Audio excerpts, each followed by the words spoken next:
Tuhan bersamamu.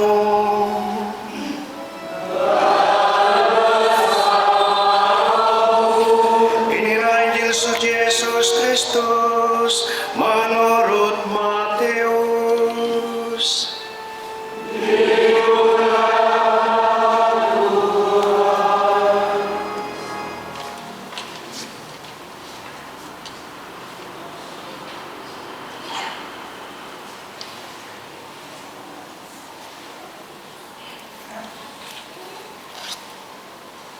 Di tengah-tengahmu ada seorang yang tidak kamu kenal. Datanglah seorang yang diutus Allah, namanya Yohanes. Ia datang sebagai saksi untuk memberi kesaksian tentang terang itu, supaya oleh dia semua orang menjadi percaya. Ia bukan terang itu, tetapi ia harus memberi kesaksian tentang terang itu. Dan inilah kesaksian Yohanes ketika orang Yahudi dari Yerusalem mengutus beberapa imam dan orang-orang Lewi kepadanya untuk menanyakan dia, "Siapakah engkau?" Ia mengaku dan tidak berdusta, katanya, "Aku bukan Mesias." Lalu mereka bertanya kepadanya, "Kalau begitu, siapakah engkau? Elia?" Dan ia menjawab, "Bukan." "Engkaukah nabi yang akan datang?" Dan ia menjawab, "Bukan." Maka kata mereka kepadanya, "Siapakah engkau? Sebab kami harus memberi jawab kepada mereka yang mengutus kami. Apakah katamu tentang dirimu sendiri?" Jawabnya, "Akulah suara orang yang berseru-seru, di padang gurun luruskanlah jalan Tuhan, seperti yang telah dikatakan Nabi Yesaya." Dan di antara orang-orang yang diutus itu ada beberapa orang Farisi. Mereka bertanya kepadanya, katanya, "Mengapakah engkau membaptis jika engkau bukan Mesias, bukan Elia, dan bukan Nabi yang akan datang?" Yohanes menjawab mereka, katanya, "Aku membaptis dengan air, tetapi di tengah-tengah kamu berdiri Dia yang tidak kamu kenal, yaitu Dia yang datang, yang kemudian daripada aku. Membuka tali kasutnya pun aku tidak layak." Hal itu terjadi di Betania, di seberang sungai Yordan, tempat Yohanes membaptis. Demikianlah Injil Tuhan.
Bersama umat paroki Banyumas yang sudah teramat sering didengar dan bahkan mungkin juga datang walaupun bukan dalam Ekaristi. Dan kebetulan sekali ternyata saya tidak usah menyiapkan khotbah, tidak usah menyiapkan renungan, karena ternyata di seluruh keuskupan kita pada hari Minggu Advent yang ketiga Minggu Gaudete, Bapak Uskup mengeluarkan surat gembala yang dibacakan di semua gereja-gereja paroki Punstasi sejak kemarin sore atau malam, dan hari ini pagi dan misa sore di beberapa paroki yang lain. Surat gembala ini masih dalam konteks Advent, akan tetapi utamanya lebih untuk mempersiapkan atau setidaknya menjadi refleksi bagi kita sekalian tentang suasana atau saat-saat dalam negeri kita Indonesia menjelang pemilu. Maka mari kita simak surat ini dengan baik-baik. Mudah-mudahan saya bisa membaca dengan jelas, dan kalau tidak jelas nanti sebentar bisa tanya-tanya. Bukan di gereja tapi di luar. Surat gembala Keuskupan Purwokerto hari Minggu Advent yang ketiga, Minggu 17 Desember 2023. Saudara-saudaraku yang terkasih dalam Kristus, Injil saat ini menerangi kita akan contoh teladan Yohanes dalam menjadi pemimpin yang rendah hati dan tidak berambisius untuk kekuasaan dan kesenangan semu atau kemenangan semu. Yohanes adalah saksi tentang cahaya yang sebenarnya.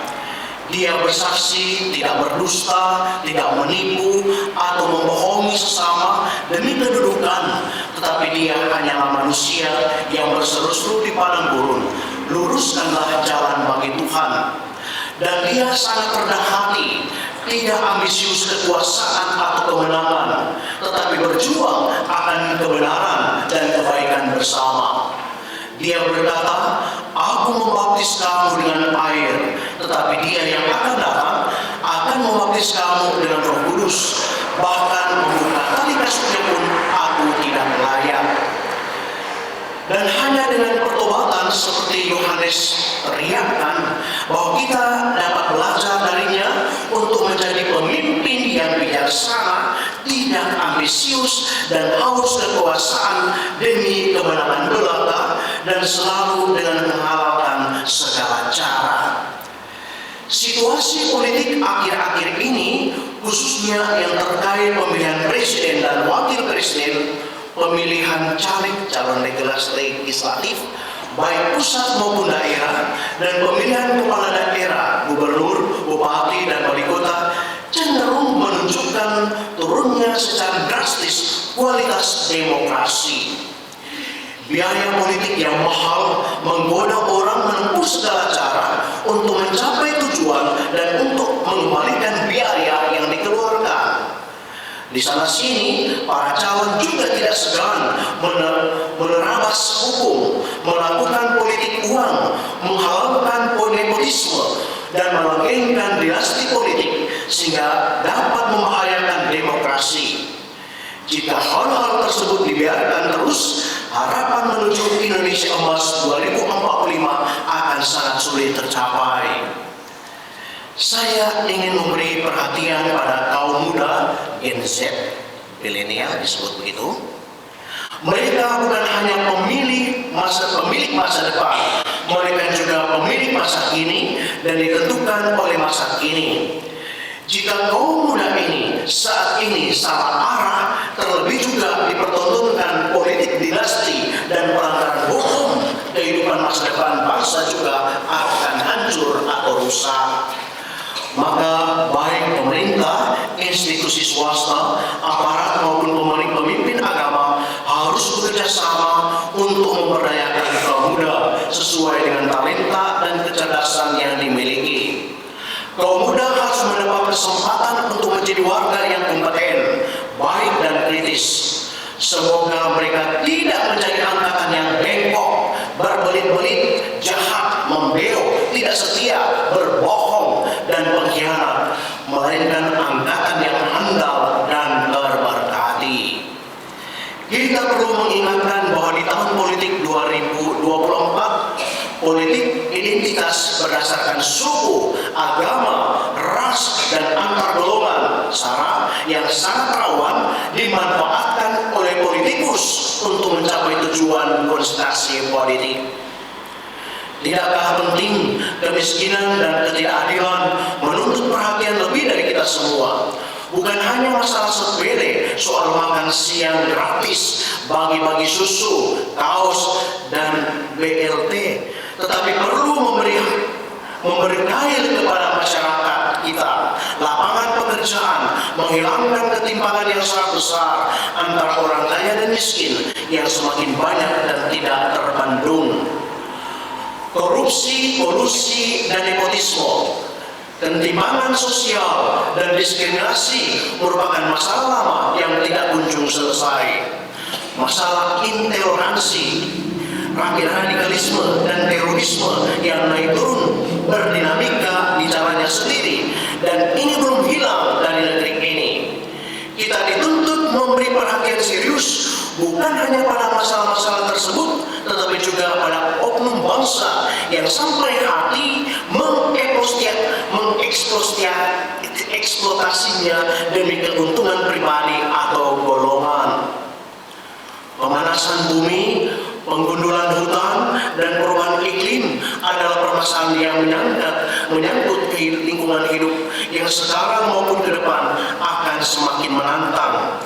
Kita diingatkan untuk terus mengimplementasikan ensiklik Paus Fransiskus, yakni Laudato Si, terpujilah Engkau, tahun 2015, dan ditegaskan lebih serius dalam seruan Apostolik Laudatem Deum, pujilah Tuhan, tahun 2023. Saya sangat mengapresiasi berbagai lembaga yang melakukan gerakan penanaman pohon, pertanian dengan pupuk organik, dan pengolahan sampah dengan baik. Oleh karena itu, kita menghimbau pemerintah dan masyarakat bekerja sama mewujudkan bumi sebagai rumah kita bersama yang nyaman. Perubahan demografi juga perlu disikapi dengan bijaksana. Penduduk usia produktif akan lebih banyak dibanding masyarakat yang belum atau tidak produktif. Bonus demografi perlu diwaspadai agar tidak sampai menimbulkan penyakit sosial atau sampah masyarakat. Jumlah usia produktif yang lebih banyak berpotensi mengubah gaya hidup masyarakat menjadi konsumtif dan hedonis. Pesatnya perkembangan digital di berbagai bidang saat ini juga sangat mempengaruhi gaya hidup masyarakat. Saya sangat menghimbau, mengajak, mendorong umat terlibat aktif untuk berani datang ke TPS, memprioritaskan pesta demokrasi lebih dari kepentingan yang lain saat itu, dan memilih atau ikut menentukan dan bertanggung jawab sehingga terlahirlah para pemimpin baru yang memegang teguh Pancasila dan Undang-Undang 1945, menghormati kebinekaan, memiliki integritas, mengutamakan kepentingan nasional di atas kepentingan pribadi atau golongan, mempunyai keberpihakan kepada kaum kecil, lemah, miskin, tersingkir, difabel, dan harus memiliki rekam jejak yang terpuji, menjunjung tinggi martabat manusia. Rekam jejaknya tidak pernah melanggar HAM dan kemanusiaan atau menjaga keutuhan alam ciptaan. Kalau kita acuh tak acuh dan tidak memilih, ini adalah peluang untuk kecurangan, sehingga suara kita yang tidak memilih sungguh akan dipakai oleh kelompok yang memiliki calon pemimpin yang tidak pantas memimpin, dan kita nantinya tidak bisa lagi protes dan mengeluh. Memang tidak ada pemimpin yang sempurna atau terbaik, namun jangan sampai terjadi pemimpin tidak baik, tidak pantas, yang jahat memimpin negara ini.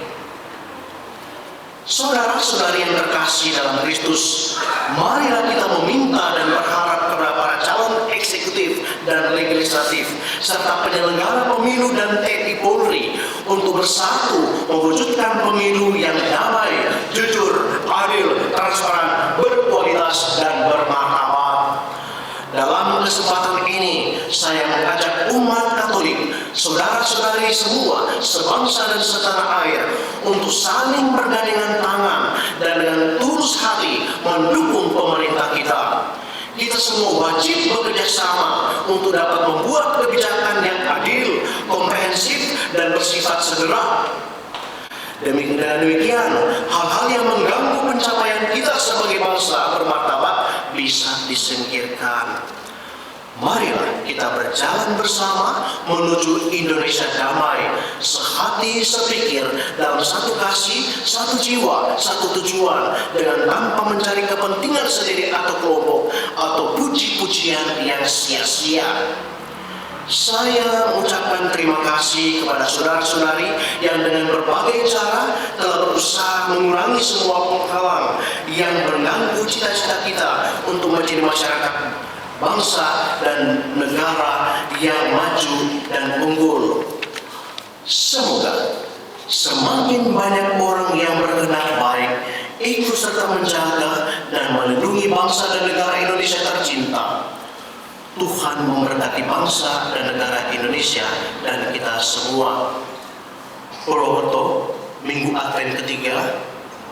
Salam hormat dan berkat Monsignor Christophorus Triharsono, Uskup Keuskupan Purwokerto.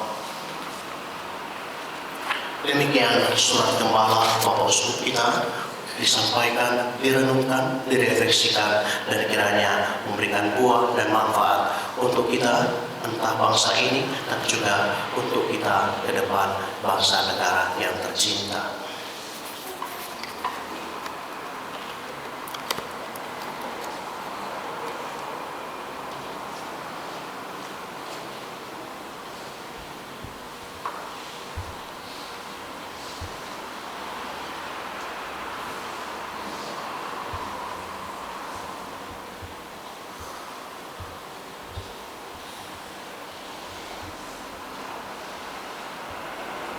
Mari kita berdiri.